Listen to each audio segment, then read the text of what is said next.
P block के second part में एक बार फिर से हम वापस आए अपने वीडियोस को लेके और अपने ई मैक्स क्लासेस में आपका एक बार फिर से बहुत वेलकम करते हैं। और इससे के पहले के क्लासेस में बेटा फर्स्ट पार्ट में बहुत से इंपॉर्टेंट टॉपिक्स पी ब्लॉक से रिलेटेड हमने देखा था। बोल के गया था कि 2-3 टॉपिक बची है बेटा, सेकंड पार्ट लेके आऊँगा, कवर करके एकदम छोड़ूंगा। ठीक है, सेकंड पार्ट्स में सबसे पहली टॉपिक आती है सल्फ्यूरिक एसिड्स की। इससे पहले इंपॉर्टेंट टॉपिक्स, ये वाली वीडियो देखने से पहले मैं स्टूडेंट्स को सजेस्ट करूंगा कि पी ब्लॉक पार्ट फर्स्ट वाली वीडियोस जाके पहले एक बार देख लीजिए, फिर ये सेकंड वीडियो तो अपने आप ही कंसंट्रेशन बना के जितने मिनट का बन रहा है 25-30 मिनट का बनेगा, देखोगे एकदम कंफर्म क्लियर हो जाएगा। ठीक है, 2 बातें बेटा मैंने आप लोग को बताई थी कि कोई भी कंपाउंड हो, आइदर वो एसिड हो, बेस हो, साल्ट हो, कुछ भी हो, जो हमारे कमर्शियल यूजेस में भी आते हैं डेली लाइफ में, जिन्हें हमें ज़्यादा लार्ज स्केल पे भी बनाना होता है, तो उनको बनाने के 2 मेथड होते हैं। मैंने बताया ना कि फर्स्ट ऑफ ऑल जब हम टेस्टिंग के लिए बनाते हैं कि ये कंपाउंड किससे कैसे बन सकता है, तो लैब मेथड में जाते हैं और लैब मेथड में जाने से रिएक्शन करा के स्मॉल अमाउंट में हम ये कंफर्म हो जाते हैं कि ये जो बना ये सल्फ्यूरिक एसिड है, इसकी ये प्रॉपर्टीज है। और अब हमें उसी सल्फ्यूरिक एसिड को बेटा लार्ज अमाउंट में ज़्यादा बनाना है। और मैंने बताया कि जब भी हम इंडस्ट्रियल मेथड पढ़ेंगे किसी भी एसिड्स का या किसी भी बेस का, आइदर किसी कंपाउंड का, तो इंडस्ट्रियल स्केल या इंडस्ट्रियल मेथड में हमारा सोच यही होता है कि हमें कम एक्सपेंस में लार्ज अमाउंट, है ना, ज़्यादा अमाउंट में प्रोडक्ट को बनाना है। सल्फ्यूरिक एसिड, जैसे नाइट्रिक एसिड बताया था ऑस्टवाल्ड से ना, उसी तरह सल्फ्यूरिक एसिड बता रहा हूँ कि सल्फ्यूरिक एसिड्स को बनाने के लिए जिस प्रोसेस का यूज करते हैं बेटा, उस प्रोसेस को बोलते हैं कॉन्टैक्ट प्रोसेस। पहला क्वेश्चन यहीं से राइज होगा कि in which of the following process can the sulphuric acid be prepared. इनमें से कौन से प्रोसेस से सल्फ्यूरिक एसिड को बनाया जाता है on industrial scale. Industrial scale पे तो याद कर लीजिएगा कॉन्टैक्ट प्रोसेस। क्या करेंगे? Contact process. चलिए फर्स्ट करके मैं एक एक स्टेप करके आपको समझाऊंगा, समझ में आएगा। सिंस फ्लो चार्ट या फिगर बनाने का कोई यहाँ मोटो रह नहीं गया, फिगर वगैरह आपके एग्जाम्स में पूछेगा नहीं, टर्म फर्स्ट के अकॉर्डिंग ही हमारे चैनल पे इस टाइम में आपकी स्टडी चल रही है, जैसा कि आपको पता है।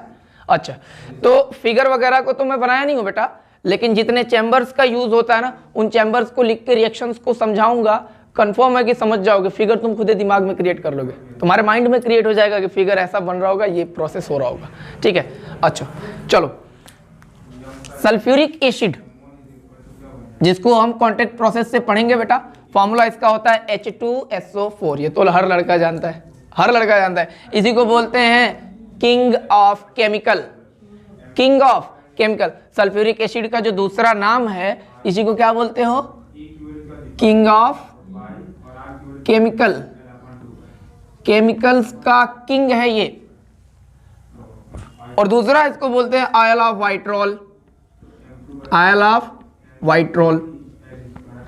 सल्फ्यूरिक एसिड का 2 निकनेम देख लिया ना। सल्फ्यूरिक एसिड को एक तो हम बोलते हैं किंग ऑफ केमिकल, दूसरा बोलते हैं आयल ऑफ वाइट्रॉल। बनाते कैसे हैं? कॉन्टैक्ट प्रोसेस से बता रहा हूं। 4 चैम्बर होते हैं बेटा, बेसिकली 3 ही होते हैं, चौथा तो वाटर मिलाते हैं हम उसमें। क्या होता है वो समझो।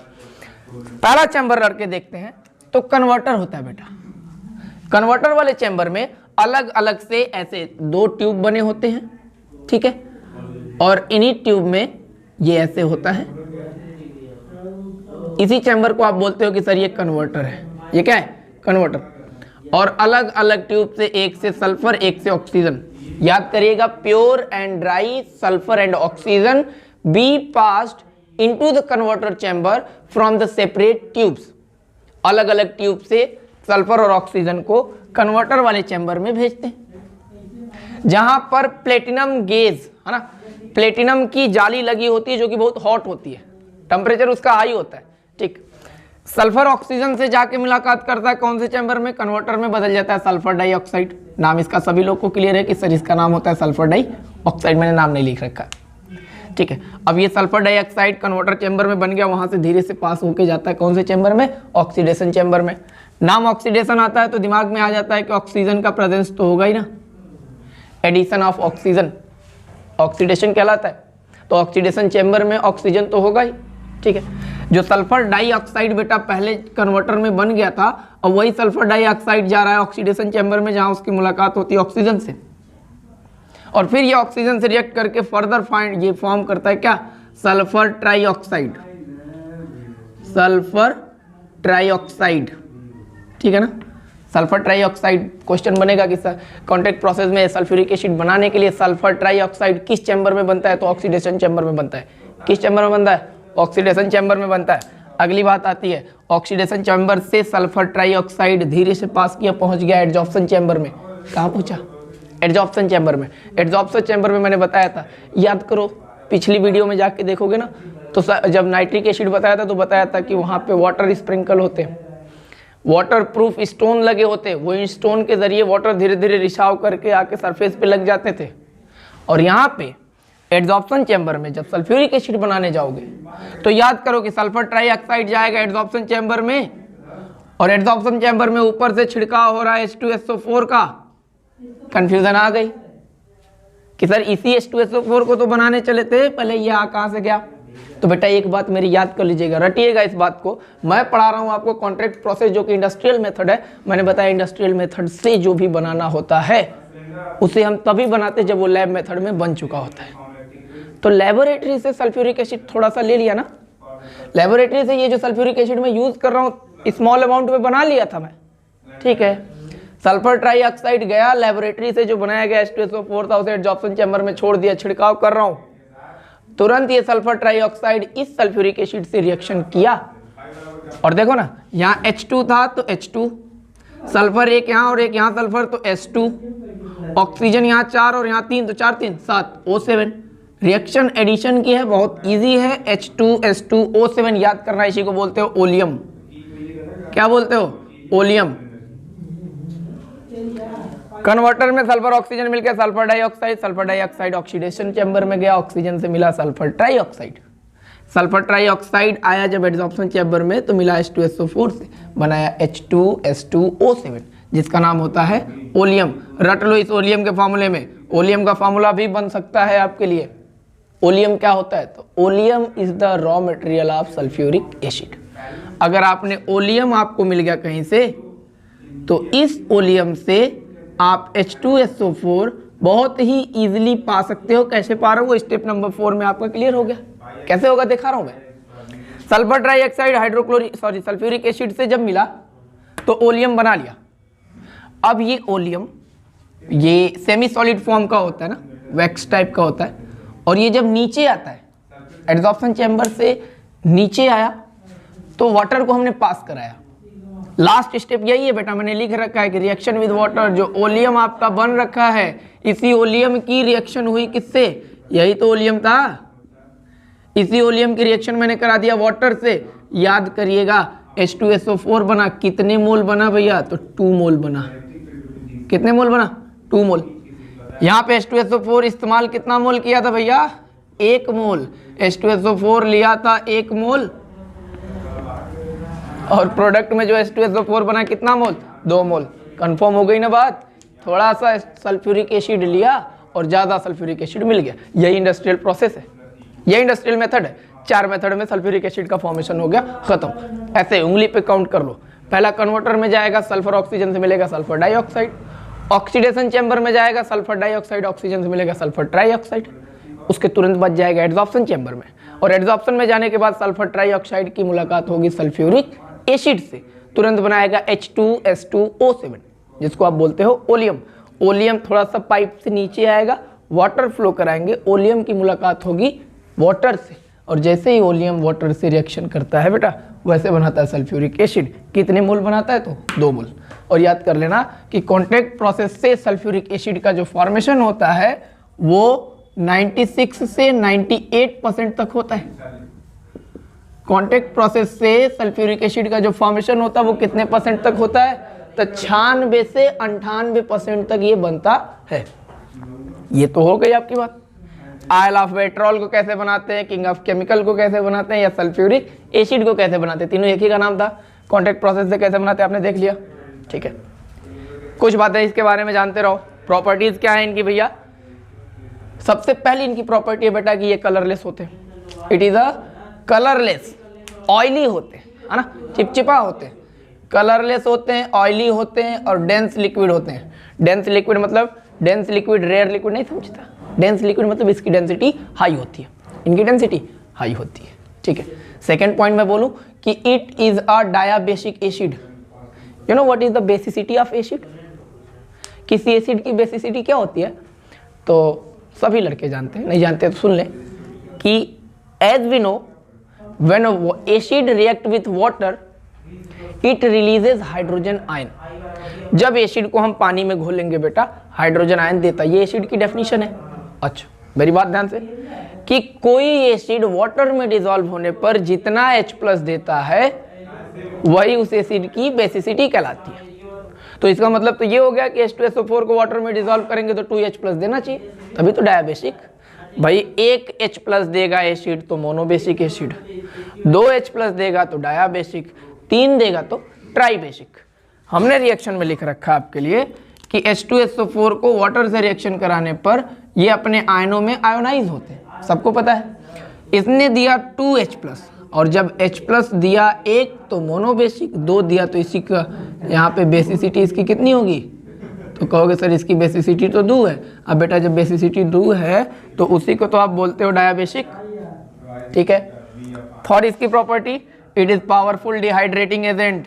डिहाइड्रेटिंग एजेंट याद कर लेना, H2SO4 की सबसे इंपॉर्टेंट प्रॉपर्टी यही है कि H2SO4 एक पावरफुल डिहाइड्रेटिंग एजेंट होता है। डिहाइड्रेटिंग एजेंट का मतलब ये कि H2SO4 के प्रेजेंस में किसी भी कंपाउंड को अगर आप हीट करोगे तो H2SO4 उसके अंदर के वाटर मॉलिक्यूल्स को एब्जॉर्ब कर लेगा। क्या कर लेगा? एब्जॉर्ब कर लेगा। वाटर मॉलिक्यूल उस सबस्टेंस से अलग हो जाएगा, सबस्टेंस एकदम ड्राई हो जाएगा, सूखा हो जाएगा। एग्जाम्पल के लिए जब सुक्रोज को, सुक्रोज मतलब शुगर ना, अरे क्या C12H22O11, लड़का लड़का इसका फॉर्मूला बच्चा बच्चा जानता है कि सर यही तो सुक्रोज है। बेटा इसी सुक्रोज को तो दूसरा नाम आप केन शुगर देते हो, इसी को तो केन शुगर या शुगर केन बोलते हो, चीनी यार, हाँ वही। अच्छा इनकी रिएक्शन कराया H2SO4 के प्रेजेंस में, इसको हीट कराया, मैंने बोला ये डिहाइड्रेटिंग एजेंट है। डिहाइड्रेशन आराम से ना, डिहाइड्रेशन मतलब रिमूवल ऑफ वाटर। आदमी को डिहाइड्रेशन होना है मतलब बॉडी के अंदर से वाटर के मॉलिक्यूल निकल जाते हैं, वाटर की हो जाती है कमी। तो डिहाइड्रेटिंग एजेंट का मतलब कि वो कंपाउंड या वो एसिड जिसकी वजह से किसी कंपाउंड के वाटर अलग हो जाए। तो H2SO4 की वजह से इस सुक्रोज के 11 मोल H2O हो गए अलग, और जो 12 कार्बन थे वो चुपचाप अपने स्टेज में पड़े रह गए।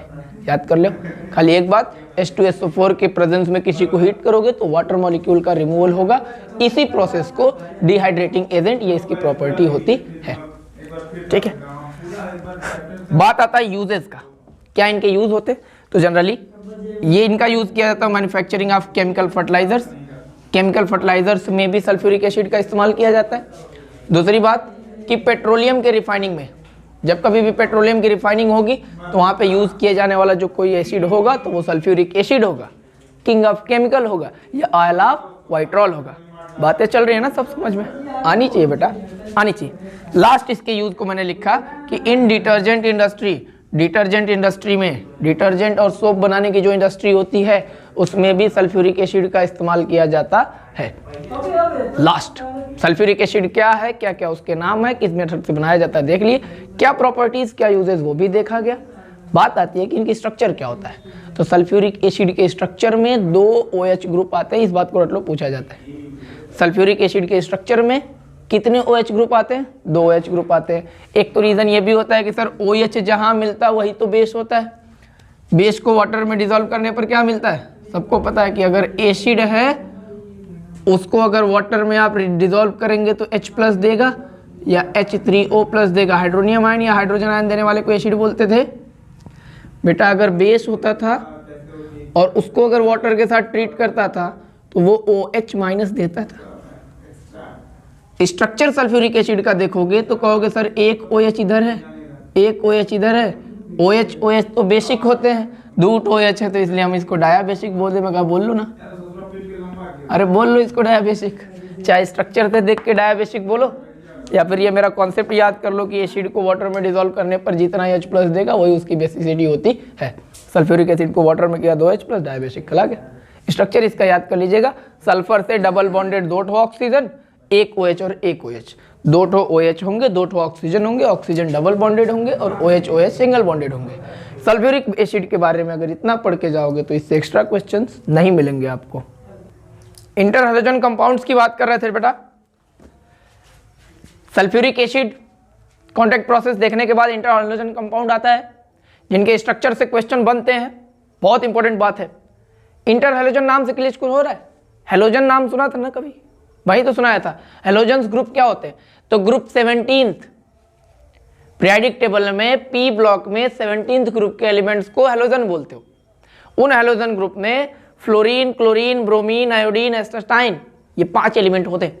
इनको हैलोजन्स इसलिए बोलते हैं, हैलो का मतलब है वाटर और जेंस का मतलब होता है टू ऑब्टेन, जो वाटर से ऑब्टेन किए जाते हैं। याद कर लीजिएगा, ये सी वाटर से, समुद्र के अंदर से निकाले जाते हैं, इसलिए इनको हैलोजन्स बोलते हैं। ठीक है, अच्छा, ये हैलोजन्स इंटर हैलोजन कंपाउंड, नामों से क्लियर हो रहा है कि हैलोजन के अंदर से कंपाउंड जो निकलेगा। कहने का मतलब ये कि when one halogen molecule react with other halogen molecule, then a special type of compound is formed and that special type of compound is called interhalogen compound।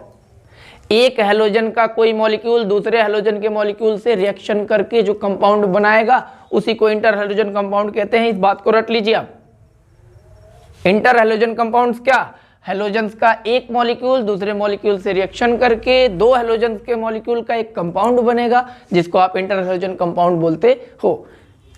Screenshots के लिए मैंने लिख के रखा है, ले लीजिएगा कि when 2 halogens react with each other, कितने हैलोजन? 2 हैलोजन आपस में अगर रिएक्शन करते हैं, form interhalogen compound. Interhalogen compound का मतलब यही है बेटा। क्वेश्चन आपसे डेफिनेशन थोड़ी पूछेगा, दिमाग में तो होना चाहिए कि इंटरहैलोजन कंपाउंड का मतलब क्या, कि एक हैलोजन अपने ही ग्रुप के दूसरे हैलोजन से रिएक्शन करके एक स्पेशल टाइप का कंपाउंड बनाए, उसी कंपाउंड को इंटरहैलोजन कंपाउंड कहते हो। अब कौन कौन से टाइप का कंपाउंड बनाएगा बेटा, इंपॉर्टेंट तो ये रखता है, याद करना। टाइप 4 होते हैं। पहला होता है XY1 type, XY3 type, XY5 type and XY7 type. ये 4 टाइप। सीधा आते हैं मुद्दे पर, सीधा अपने टॉपिक की बात को देखते हैं। लिख रखा है मैंने XY1 टाइप के हैलोजन्स क्या होते हैं। तो बेटा एक हैलोजन दूसरे हैलोजन से 1:1 में रिएक्शन करेगा, 1:1 में। एक क्लोरीन फ्लोरीन से रिएक्शन करेगा, ClF बनाएगा, नाम क्या होगा इसका? क्लोरोफ्लोराइड। BrF बनाएगा, नाम क्या होगा? फ्लोरोब्रोमाइड। BrI बनाएगा मतलब ब्रोमोआयोडाइड। एक क्लोरीन एक फ्लोरीन, एक फ्लोरीन एक ब्रोमीन, एक हैलोजन दूसरा हैलोजन, खाली एक हैलोजन एक रेशियो में रिएक्शन करके बनाएंगे तो उसको बोलोगे XY टाइप। और याद करो, रटो इस बात को कि इनका स्ट्रक्चर कैसा होता है, लाइनियर होता है। कैसा होता है? लाइनियर स्ट्रक्चर में जो बॉन्ड एंगल होता है, जो बॉन्ड एंगल होता है वो कितने का होता है? 180 डिग्री का होता है।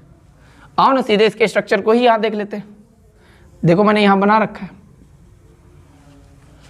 ClF, Br, Bri।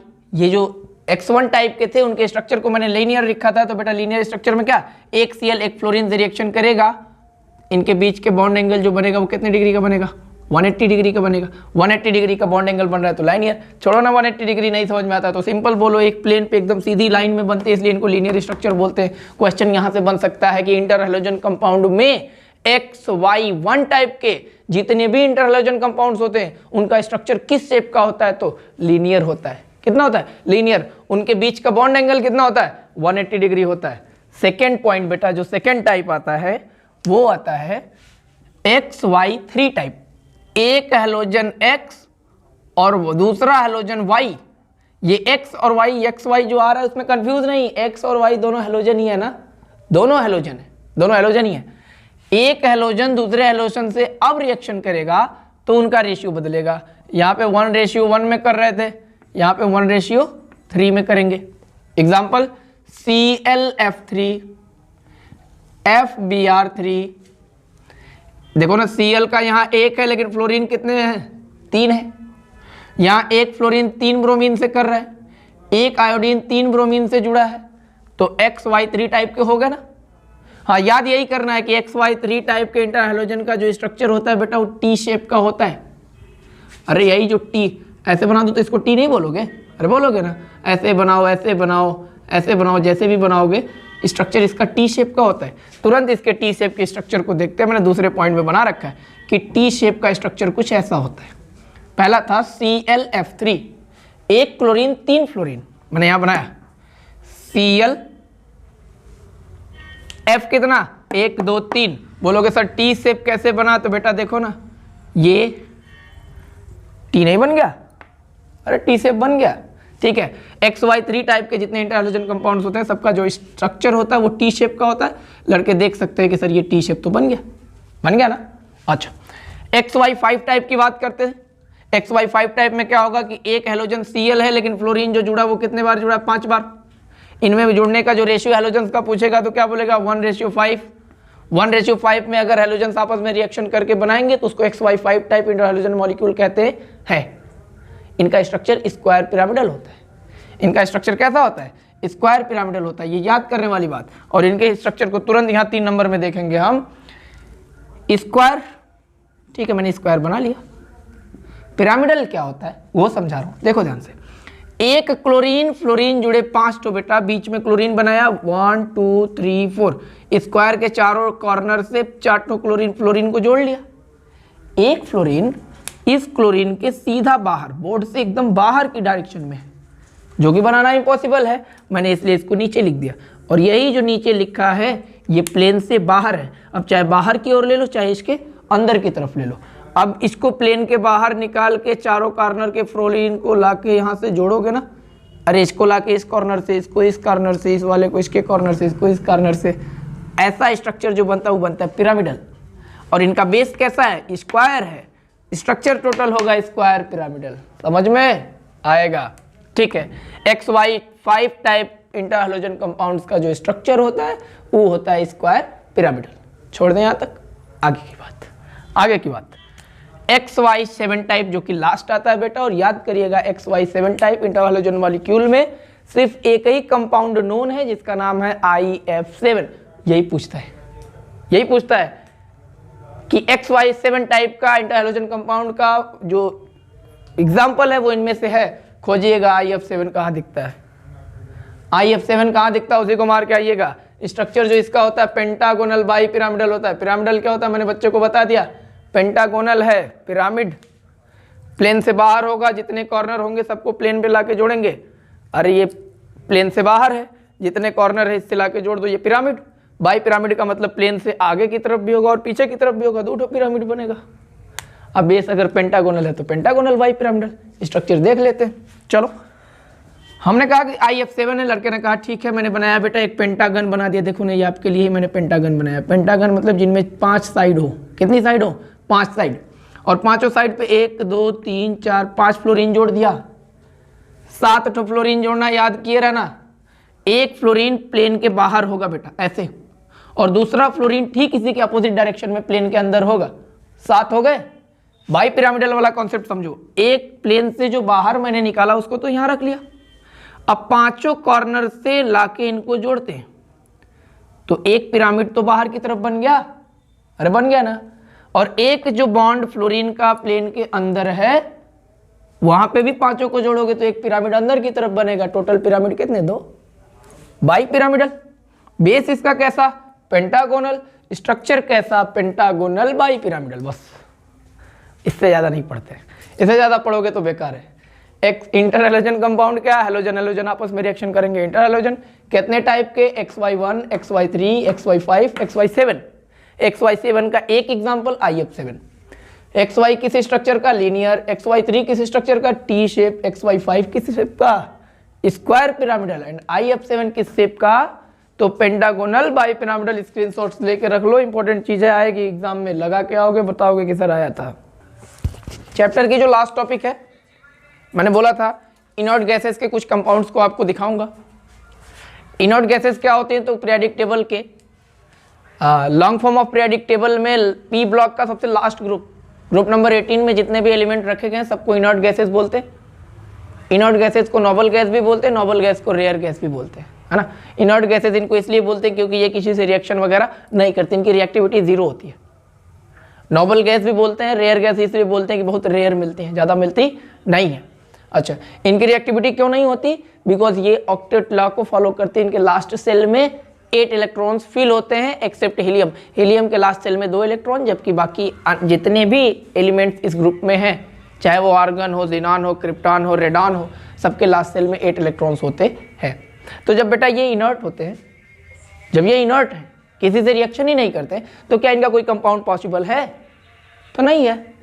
बट मैंने बताया था कि एक स्पेसिफिक टेम्परेचर प्रेशर की कंडीशंस में इनमें से एक एलिमेंट जिसका नाम था ज़ीनान, फॉर्मूला होता है capital X small e, xenon. Xenon के 3 टाइप के कंपाउंड्स आपको मिले। जबरदस्ती रिएक्शन कराया गया तो 3 टाइप के कंपाउंड्स मिले, और उन कंपाउंड्स के स्ट्रक्चर आपसे पूछता है, हर बार पूछता है, इस बार भी पूछेगा। एमसीक्यू है तो 100% पूछेगा, स्क्रीनशॉट लेके रख लेना, ठीक है। ज़ीनॉन फ्लोरीन से रिएक्शन करके कंपाउंड बनाया ज़ीनान फ्लोराइड, वही ज़ीनॉन ऑक्सीजन से रिएक्शन कराया गया ज़ीनॉन ऑक्साइड, और एक बार इसी ज़ीनान का रिएक्शन फ्लोरीन और ऑक्सीजन दोनों से कराया गया, जिससे मिला ज़ीनॉन ऑक्सीफ्लोराइड। लिख रखा है मैंने बेटा, ज़ीनान फ्लोराइड पहला कंपाउंड बनाएगा, ज़ीनान ऑक्साइड दूसरा कंपाउंड, ज़ीनॉन ऑक्सीफ्लोराइड जो बनाएगा वो तीसरा बनाएगा। बस यही तीनों कंपाउंड कैसे कैसे बनाते हैं, उनका स्ट्रक्चर क्या होता है, बारी बारी से देखेंगे, चीज़ें हो जाएंगी खत्म, ठीक है। ध्यान से हमने बोला कि ज़ीनान फ्लोराइड्स, ज़ीनान फ्लोराइड के कितने कंपाउंड बनते हैं भैया? तो 3 कंपाउंड बनते हैं। कौन कौन से? Xenon difluoride, xenon tetrafluoride, xenon hexafluoride. एक ज़ीनान 2 फ्लोरीन से जुड़ेगा तो ज़ीनान डाइफ्लोराइड, स्ट्रक्चर उसका होता है लीनियर बेटा। मैंने बोला ना कि 8 इलेक्ट्रॉन्स होते हैं इनके लास्ट सेल में, चलो देख लेते हैं। ज़ीनान के ये 2 इलेक्ट्रॉन, ये 2 4, 2 6, एक यहाँ फ्लोरीन से शेयर किया 7, एक इस फ्लोरीन से शेयर किया 8 इलेक्ट्रॉन बना दिया। 2 फ्लोरीन जुड़े थे, दोनों फ्लोरीन को इधर बना दिया मैंने सीधी लाइन में, और ये मैंने एक ऑर्बिटल्स बना के लोन पेयर इलेक्ट्रॉन को दिखाया। ये जो इलेक्ट्रॉन्स आपको दिखते हैं, इन इलेक्ट्रॉन को आप क्या बोलते हो? इनको बोलते हो lone pair of electron. Lone pair of electron को एक दिन मैंने आपसे बताया था कि ये होते हैं अनशेयर्ड पेयर ऑफ इलेक्ट्रॉन, जो शेयरिंग में पार्ट नहीं लेते उसी को लोन पेयर बोलते हैं, ठीक है। तो ज़ीनान फ्लोराइड में जो सबसे पहला ज़ीनान डाइफ्लोराइड था, उसका स्ट्रक्चर होता है लीनियर, आपने देख लिया कैसे होता है। सेकंड बनाता है ज़ीनान टेट्राफ्लोराइड, एक ज़ीनान के साथ फ्लोरीन जुड़ेंगे 4 इसका स्ट्रक्चर होता है स्क्वायर पिरामिडल, नाम आ गया फिर से, स्क्वायर प्लेनर होता है, sorry for that, square planar. एक छोटा सा स्क्वायर बना के चारों कॉर्नर से बेटा फ्लोरीन को जोड़ा गया, बीच में ज़ीनॉन का एलिमेंट को रखा गया, तो 1 2 3 4 4 इलेक्ट्रॉन यूज हो गए शेयर में, 5 6 7 और 8, ये हो गया square planar structure of XeO4, that means xenon tetrafluoride. Last बात आती है ज़ीनान हेक्साफ्लोराइड, XeF6, हेक्सा माने 6, फ्लोराइड माने F, ज़ीनान मतलब XeF6 को बोलते हैं ज़ीनान हेक्साफ्लोराइड, ठीक है ना। अच्छा, डिस्टॉर्टेड ऑक्टाहेड्रल, ऑक्टाहेड्रल तो होता है, ऑक्टाहेड्रल तो होता है, ऑक्टाहेड्रल कोई अगर ये स्ट्रक्चर है, इसके ऊपर बाहर से फोर्स लगा दिया जाए और वो बिगड़ जाए, बिगड़ा हुआ ऑक्टाहेड्रल को बोलते हैं डिस्टॉर्टेड ऑक्टाहेड्रल, ठीक है। ऑक्टाहेड्रल का ओरिजिनल फॉर्म नहीं है, थोड़ा सा उसके ऊपर प्रेशर लगा के जो स्ट्रक्चर इस तरह था वो ऐसे घूम गया, डिस्टॉर्टेड ऑक्टाहेड्रल होता है। याद करना इसके स्ट्रक्चर को। कितने फ्लोरीन इससे जुड़ेंगे? 6, देख लो ना, 1 2 3 4 5 एंड 6, 6 इलेक्ट्रॉन देने के बाद इसके पास एक लोन पेयर बचेगा, उसको मैंने एक लोब बनाया, लोब में दिखा दिया कि एक लोन पेयर है, 2 इलेक्ट्रॉन को एक साथ दिखा दिया। ज़ीनान फ्लोराइड लड़के याद कर लिए कि सर 3 टाइप के फ्लोराइड बनाता है, डाइफ्लोराइड, टेट्राफ्लोराइड, हेक्साफ्लोराइड, खत्म हो गई बात। स्ट्रक्चर क्या? डाइफ्लोराइड का लीनियर, टेट्राफ्लोराइड का स्क्वायर प्लेनर और हेक्साफ्लोराइड का डिस्टॉर्टेड ऑक्टाहेड्रल, ठीक है। ज़ीनॉन ऑक्साइड्स की बात करते हैं। ज़ीनॉन ऑक्साइड में ज़ीनॉन ट्राईऑक्साइड बनता है। ज़ीनॉन ट्राईऑक्साइड का फॉर्मूला, अरे जो वो होता है, क्या बोलते हैं, स्ट्रक्चर होता है वो पिरामिडल होता है। कैसे पिरामिडल होता है? तो ऑक्सीजन डबल बॉन्डेड 3 ऑक्सीजन जोड़ना था ना, देखो ना 1 2 3, और ये एक जो है लोब बनाया, लोब के अंदर आपका लोन पेयर इलेक्ट्रॉन दिखला दिया, देखो ना 2 2 4 2 6 और ये 2 8 इलेक्ट्रॉन हो गया लास्ट का। लास्ट आपका आता है इसका कंपाउंड जो बनता है ज़ीनॉन ऑक्सीफ्लोराइड। ऑक्सीजन और फ्लोरीन को एक साथ ज़ीनान से रिएक्शन कराया गया, ज़ीनॉन ऑक्सीफ्लोराइड बनाया गया, नाम है XeO4, xenon oxy tetrafluoride, xenon oxy tetrafluoride. ठीक है, इसका स्ट्रक्चर मैंने लिखा कि स्क्वायर पिरामिडल होता है। पिरामिडल का मतलब तो समझ गया कि एक बॉन्ड प्लेन से बाहर होगा और बेस में अगर 4 है, स्क्वायर है, तो चारों स्क्वायर को लाके कॉर्नर से जोड़ो तो पिरामिडल, 5 है तब वो जोड़ो तो वो पिरामिडल, 3 है जोड़ो तो वो पिरामिडल। ठीक है, ठीक। स्क्वायर पिरामिडल, स्क्वायर बनाया, स्क्वायर पे 1 2 3 4 4 फ्लोरीन रख दिया, 4 फ्लोरीन की तो आवश्यकता थी। डबल बॉन्डेड ऑक्सीजन बना दिया जो कि प्लेन के बाहर है, और ये तो एक लोन पेयर इलेक्ट्रॉन को मैंने यहाँ दिखा दिया। अब प्लेन के बाहर जो ऑक्सीजन है ये ऐसे होगा, चारों से लाके जोड़ोगे तो पिरामिडल बनेगा। बेस स्क्वायर है तो स्ट्रक्चर हो जाएगा स्क्वायर पिरामिडल। बातों को समझ पा रहे हो? समझोगे ना, कुछ है ही नहीं इसमें। कंपाउंड ऑफ जिनॉन में 3 टाइप के कंपाउंड, ऑक्साइड, फ्लोराइड और ऑक्सीफ्लोराइड्स। इनके स्ट्रक्चर वगैरह देख के स्क्रीनशॉट ले लीजिए। बेहतरीन मन से एकदम तैयारी में जुड़े रहिए बेटा, एकदम अपने आप पे फुल कॉन्फिडेंस, ओवर कॉन्फिडेंस मैं बोलूँगा कि करके जाओ, एग्जाम एकदम बेहतर करके आओगे। खुद ही मुझको कॉल करिएगा, करके बताइएगा कि हाँ सर जो आपने बताया था सब आया था। ठीक है, best of luck for exam.